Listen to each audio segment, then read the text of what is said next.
आगे धुआं भइल बा यार। वीडियो बनाओ लौका प्रोटेस्ट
यो आन्दोलन कुनै राजनीतिक नाराजमा होइन, यो हाम्रो युवाहरुमा हो। जुन घटना हिजो काठमाडौँमा भएको छ त्यो घटनालाई समर्थन गर्दै हामी जितपुरमा आज पुरो प्रदर्शन गरेको छौँ। सबैजना युवा माथि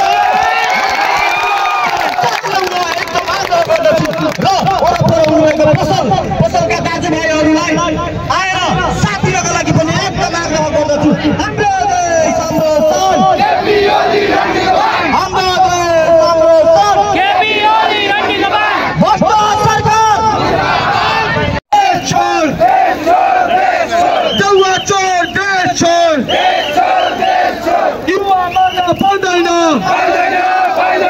सो गाइज अभी हम बकुलिया रोड में हैं एंड यहाँ पे टायर जलाया गया है एंड जितपुर आने जाने का पूरा रोड ब्लॉक हो चुका है।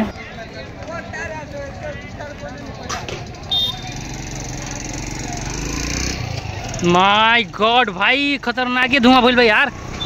वीडियो बनाओ लौका प्रोटेस्ट। काफ़ी देर बाद यहाँ का जो आग है वो धीरे धीरे कम हो रहा है एंड उसके साथ धुआं भी थोड़ा थोड़ा कम हो रहा है, लेकिन अब यहाँ और थोड़ी देर भी नहीं रुक सकता। आँखों में जो है धुएं की वजह से जलन हो रही है।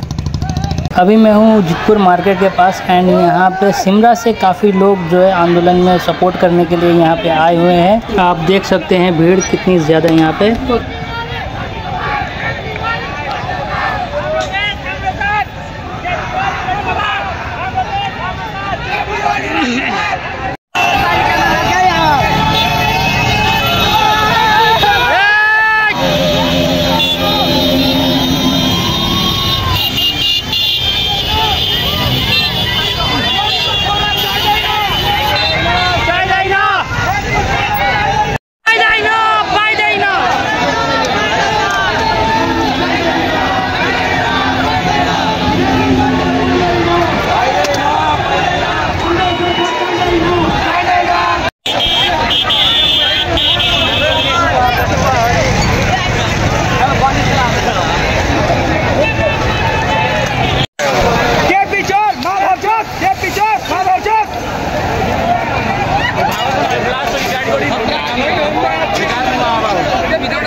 हाँ